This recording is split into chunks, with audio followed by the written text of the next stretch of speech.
ಕಸದ ಮೇಲೂ ತೆರಿಗೆ ಹಾಕಿ, ನೀರಿನ ಮೇಲೂ ತೆರಿಗೆ ಹಾಕಿ, ಈ ಥರ ತೆರಿಗೆ ಹಾಕುವಂಥ ಕೆಲಸನ ಯಾರೂ ಮಾಡಿಲ್ಲ.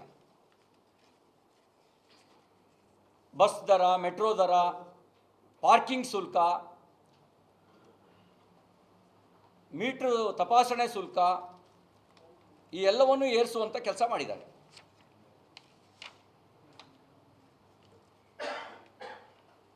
ಹಿಂದಿನ ಸರ್ಕಾರ ಕೊಡ್ತಾ ಇದ್ದಂಥ ರೈತರಿಗೆ ಕಿಸಾನ್ ಸಮ್ಮಾನ್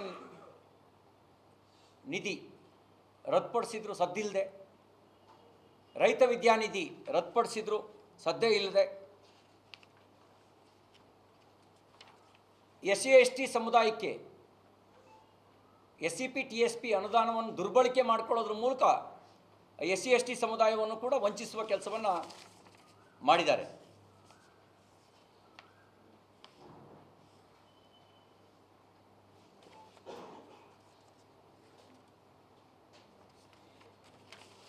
ಇದು ಈ ಸರ್ಕಾರದ ಶಾಂಪಲ್ಲು.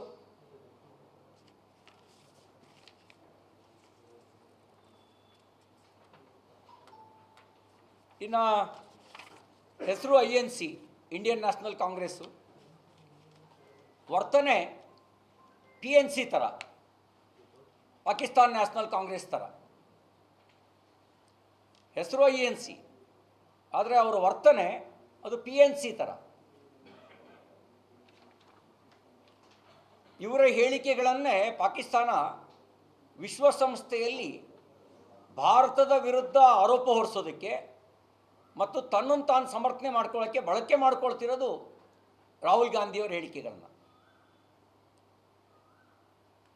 ಮೊನ್ನೆ ಮಲ್ಲಿಕಾರ್ಜುನ್ ಖರ್ಗೆ ಅವರು ಮೊನ್ನೆ ಸಮಾವೇಶದಲ್ಲಿ ಮಾತಾಡಬೇಕಾದ್ರೆ ನಮ್ಮ ಪಾಕಿಸ್ತಾನ ಪ್ರೇಮ ಉಕ್ಕಿ ಹರಿತಿತ್ತು. ಅವ್ರು ಹೇಳ್ತಾ ಇದ್ದ ಮಾತು ನಮ್ಮ ಪಾಕಿಸ್ತಾನ.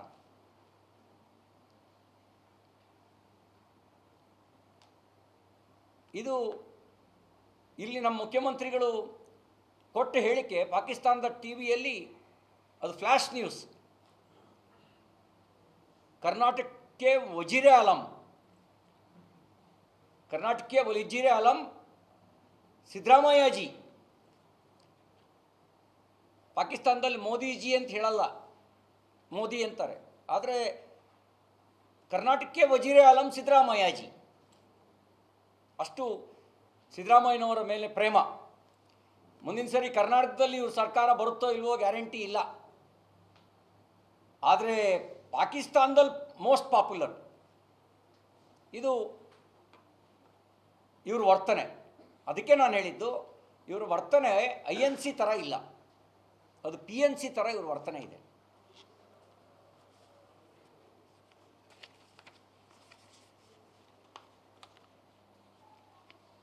ಅಧಿಕಾರದ ದುರ್ಬಳಕೆ ಮಾಡಿಕೊಂಡು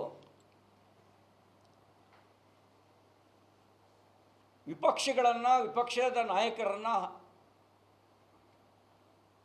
ಗುಂಡಾಗಿರಿಯ ಮೂಲಕ ಬೆದರಿಸೋ ಪ್ರಯತ್ನ ಮಾಡ್ತಾರೆ. ನನ್ನ ಮೇಲೆ ಬೆಳಗಾಂನಲ್ಲಿ ಪೊಲೀಸು ಕೇಸ್ ದಾಖಲಿಸಿ ಅಟ್ರಾಸಿಟಿ ಮಾಡಿದ್ರು, ಹೆದರಿಸೋಕೆ ಪ್ರಯತ್ನ ಮಾಡಿದ್ರು. ಅವ್ರ ಉದ್ದೇಶ ಇತ್ತು, CT ರವಿನ ಬಿಟ್ಟಿಲ್ಲ, ನಿಮ್ಮದೇನು ಲೆಕ್ಕ ಅಂತ ಕಾರ್ಯಕರ್ತರಿಗೆ ಮೆಸೇಜ್ ಕೊಡಬೇಕು ಅಂತಿದ್ರು. ನಿನ್ನೆ ಕಲಬುರಗಿಯಲ್ಲಿ ವಿಧಾನ ಪರಿಷತ್ತಿನ ವಿಪಕ್ಷದ ನಾಯಕರ ಮೇಲೇ ಗುಂಡಾಗಿರಿ.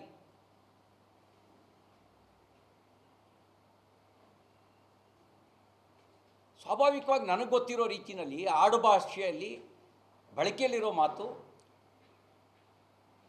ಆನೆ ಹೋಗ್ತಿರುತ್ತೆ, ನಾಯಿ ಬೊಗಳ್ತಾ ಇರುತ್ತೆ ಅನ್ನೋದೊಂದು ಬಳಕೆಯಲ್ಲಿರೋ ಮಾತು.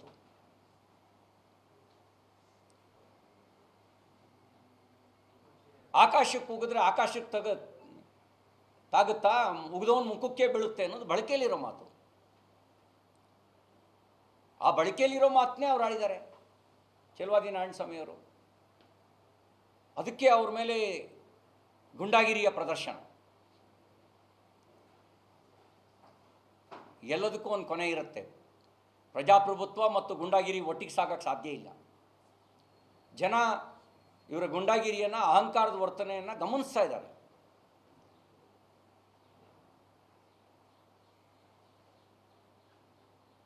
ತುರ್ತು ಪರಿಸ್ಥಿತಿಗೆ ಜನ ಉತ್ತರ ಕೊಟ್ಟರು. ಪ್ರಜಾಪ್ರಭುತ್ವ ವ್ಯವಸ್ಥೆ.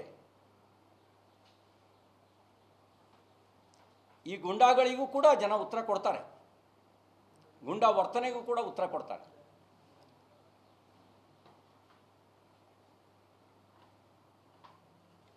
ಮಾನ್ಯ ವಿಧಾನ ಪರಿಷತ್ತಿನ ವಿಪಕ್ಷ ನಾಯಕರ ಮೇಲಿನ ಗುಂಡಾಗಿರಿಯನ್ನು ನಾನು ಖಂಡಿಸ್ತೇನೆ ಮತ್ತು ಪೊಲೀಸರಿಗೆ ಹೇಳಲಿಕ್ಕೆ ಬಯಸ್ತೇನೆ,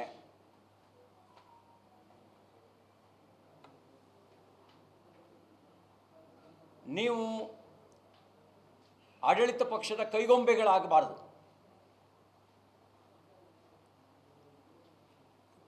ವಿಪಕ್ಷ ನಾಯಕನಿಗೆ ರಕ್ಷಣೆ ಕೊಡದೇ ಇದ್ರೆ ಇನ್ಯಾರಿಗೆ ರಕ್ಷಣೆ ಕೊಡ್ತೀರಿ ನೀವು?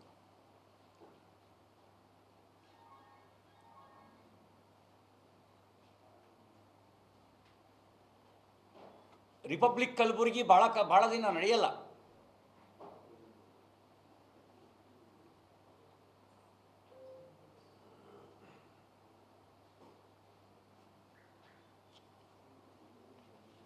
ನಿಮ್ಮ ಪ್ರಶ್ನೆ ಇದ್ರೆ ಕೇಳಬಹುದು.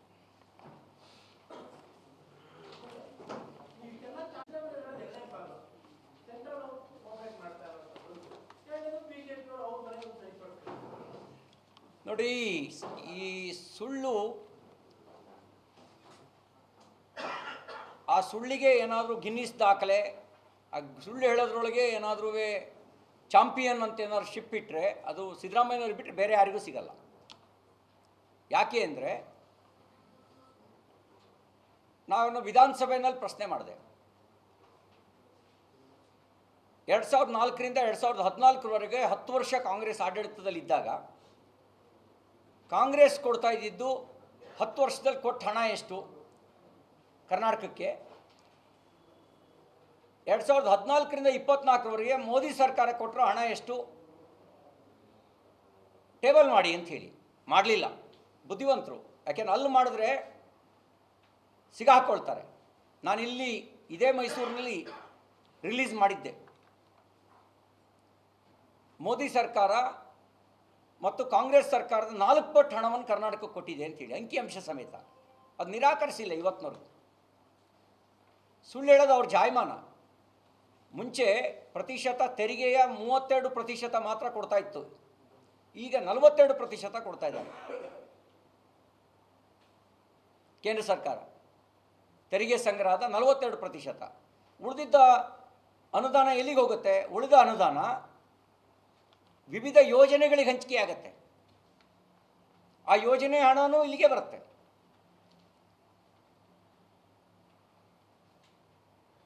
ನೀವು ಕೇಂದ್ರ ಕೊಡ್ತಿಲ್ಲ ಅನ್ನೋದು ನಿಮ್ಮದೊಂದು ತಾನು ಇನ್ನೊಬ್ಬರ ಕಡೆಗೆ ಬೆಟ್ ಮಾಡಿ ತೋರಿಸುವಂಥ ಒಂದು ಸ್ವಭಾವ. ಮತ್ತು ಇದನ್ನೇ 10 ಸರಿ ಸುಳ್ಳು ಹೇಳಿದ್ರೆ ಜನ ನಂಬ್ತಾರೆ ಅನ್ನುವಂಥ ಒಂದು ಭ್ರಮೆ.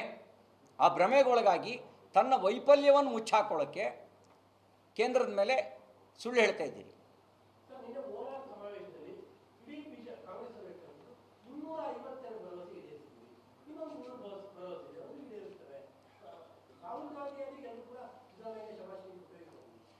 ಬೆಲೆ ಏರಿಕೆ ಅವರ ಭರವಸೆ ಆಗಿತ್ತಾ? ಬೆಲೆ ಏರಿಕೆ ಅನುಭವ ವೇದ್ಯ ಅಲ್ವಾ? ತಮ್ಮೆಲ್ಲರ ಅನುಭವಕ್ಕೆ ಬಂದಿರೋ ಸಂಗತಿ ಅಲ್ವಾ ಬೆಲೆ ಏರಿಸಿರೋದು? ಅವ್ರ ಭರವಸೆ ಆಗಿತ್ತಾ? ಭ್ರಷ್ಟಾಚಾರ ಅವ್ರ ಪ್ರಣಾಳಿಕೆಯಲ್ಲಿ ಇತ್ತಾ? ಭ್ರಷ್ಟಾಚಾರ ಮಾಡ್ತೀವಿ ಅಂತ ಪ್ರಣಾಳಿಕೆಯಲ್ಲಿ ಹೇಳ್ಕೊಂಡಿದ್ರಾ? ಅವ್ರು ಹೇಳ್ಕೊಳ್ಳೋಕ್ಕೆ ಕಷ್ಟವಾಗುವ ಸಂಗತಿಯನ್ನು ನಾನು ನಿಮ್ಮ ಮೂಲಕ ಇಟ್ಟಿದ್ದೇನೆ. ಭ್ರಷ್ಟಾಚಾರ, ಸ್ಮಾರ್ಟ್ ಮೀಟ್ರ್ ಹಗರಣ. ಕೇರಳದಲ್ಲಿ 1800 ರೂಪಾಯಿ 1 ಮೀಟ್ರಿಗೆ, ಇಲ್ಲಿ 4,300,000, 7,500, 12,000 ಒಂದು ಸ್ಮಾರ್ಟ್ ಮೀಟ್ರಿಗೆ. ಇದಕ್ಕಿಂತ ಹಗಲು ದರೋಡೆ ಬೇಕಾ? ಇನ್ನೊಂದು ಇದೆಯಾ ಹಗಲು ದರೋಡೆ? ಇದೆಲ್ಲ ಅವ್ರ ಸಾಧನೆನಾ? ರಾಹುಲ್ ಗಾಂಧಿಗೇನು ತಿಂಗಳು ಬರುವಂಥ ATM ಚಾಲನೆಯಲ್ಲಿದೆ, ಪ್ರತಿ ತಿಂಗಳು ಬರುತ್ತೆ. ಸಿದ್ದರಾಮಯ್ಯಜಿ ಅಂದ ತಕ್ಷಣ ಹಾಜಿ ಅಂತಾರೆ. DK ಸಾಬ್ ಅಂತಿದ್ದಂಗೆ ಬೇಚ್ತಾ ಹೂँ ಸಾರ್ ಅಂತಾನೆ. ಇನ್ನೇನಾಗಬೇಕು? ಕರ್ನಾಟಕ ATM ಅಲ್ಲ, ಅವರಿರೋದು 3 ರಾಜ್ಯಗಳಲ್ಲಿ ಅಧಿಕಾರದಲ್ಲಿದ್ದಾರೆ. ತೆಲಂಗಾಣ ಮುಖ್ಯಮಂತ್ರಿನೇ ಹೇಳ್ಬಿಟ್ಟಿದ್ದಾರೆ ಅಸಹಾಯಕ ಪರಿಸ್ಥಿತಿಯನ್ನು. ಅವರ ಇಷ್ಟಾನಿಷ್ಟಗಳನ್ನೆಲ್ಲ ಈಡೇರಿಸುವ ಏಕೈಕ ಭರವಸೆ ಕರ್ನಾಟಕದಲ್ಲಿರೋದ್ರಿಂದ ಅವ್ರು ಹೊಗಳಲೇಬೇಕು. ಸಿದ್ದರಾಮಯ್ಯನವ್ರು ಕುರ್ಚಿ ಉಳಿಸ್ಕೊಳ್ಳೋಕೆ ಕೊಡಬೇಕು, ಡಿ ಕೆ ಕುರ್ಚಿ ಗಳಿಸ್ಕೊಳ್ಳೋಕೆ ಕೊಡಬೇಕು.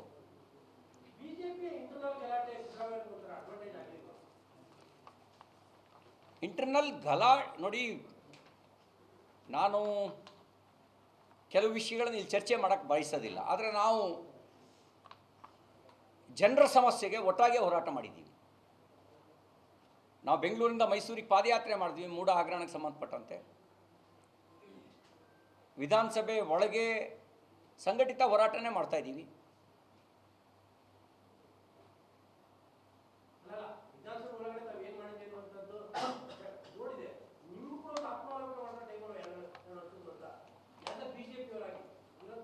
ನಾವು ಯಾವುದೇ ಸಾರ್ವಜನಿಕ ಸಮಸ್ಯೆಗಳಿಗೆ ಬೆನ್ನು ತೋರಿಸಿಲ್ಲ. ನಾವು ಸಾರ್ವಜನಿಕ ಸಮಸ್ಯೆಗಳನ್ನು ಲೀಡ್ ಮಾಡಿದ್ದೇವೆ. ಇನ್ನಷ್ಟು ಪರಿಣಾಮಕಾರಿಯಾಗಿ ಮಾಡಬೇಕು ಅನ್ನುವಂಥ ನಿಮ್ಮ ಸಲಹೆ ನಾನು ಒಪ್ತೀನಿ.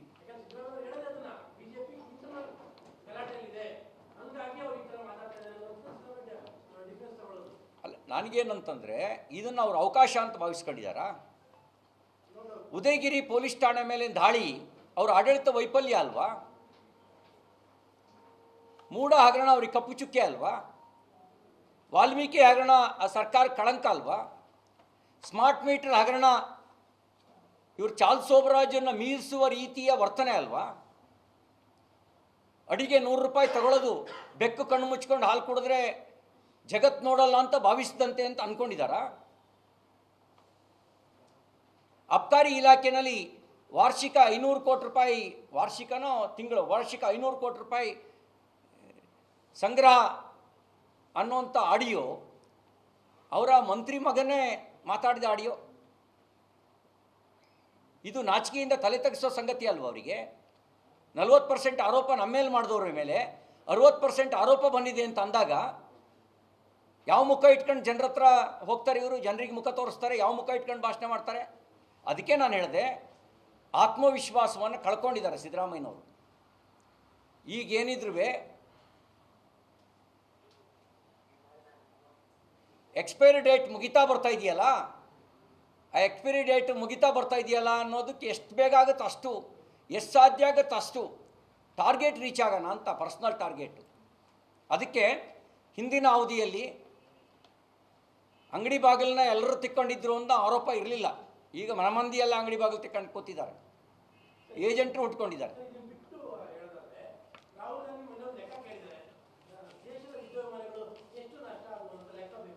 ಏನು ಅಲ್ಲಿ ಅದೇ ಹೇಳಿದೆ, ಇಂಥ ವಿಷಯಗಳನ್ನು ಬಳಸ್ಕೊಂಡೆ ಪಾಕಿಸ್ತಾನ ಹತಾಶೆಯಲ್ಲೂ ರಾಹುಲ್ ಗಾಂಧಿಯವರ ಕಡೆಗೆ ಆಶಾದೃಷ್ಟಿಯಿಂದ ನೋಡ್ತಾ ಇದೆ. ಅವರಿಗೆ ಹತಾಶೆ ಅವ್ರ ನಾಯಕರುಗಳ ಬಗ್ಗೆ. ಆ ದೇಶದ ನವಾಜ್ ಶರೀಫ್ ಬಗ್ಗೆ ವಿಶ್ವಾಸ ಇಲ್ಲ, ಎಂಥ ಈಗಿನೊಬ್ಬ ಶರೀಫು ಶಹಬಾಜ್ ಶರೀಫ್ ಬಗ್ಗೆ ವಿಶ್ವಾಸ ಇಲ್ಲ, ಇಮ್ರಾನ್ ಖಾನ್ ಬಗ್ಗೆ ವಿಶ್ವಾಸ ಇಲ್ಲ. ಅವ್ರ ಭರವಸೆ ಏನಿದ್ರು ರಾಹುಲ್ ಗಾಂಧಿ ಮೇಲೆ ಅವ್ರ ಭರವಸೆ. ಯಾಕೆಂದರೆ ಅವರು ನೋಡ್ತಾ ಇರೋದೇ ಭಾರತದಲ್ಲಿರುವ ಕಾಂಗ್ರೆಸ್ನ ಬಗ್ಗೆ. ಅಂದರೆ ಇವರ ಮಾತುಗಳನ್ನೇ ಅವರು ಗುರಾಣಿಯಾಗಿ ಅಸ್ತ್ರವಾಗಿ ಬಳಕೆ ಮಾಡ್ಕೊಳ್ತಿದ್ದಾರೆ. ರಾಹುಲ್ ಗಾಂಧಿ ಯಾವ ಸಂದರ್ಭದಲ್ಲಿ ಎಲ್ಲಿ ಯಾವುದನ್ನು ಕೇಳಬೇಕು ಅನ್ನುವಂಥ ಪರಿಜ್ಞಾನ ಇದ್ದಿದ್ದರೆ ಕಾಂಗ್ರೆಸ್ಸಿಗೆ ಇಷ್ಟು ದುಸ್ಥಿತಿ ಬರ್ತಿರಲಿಲ್ಲ.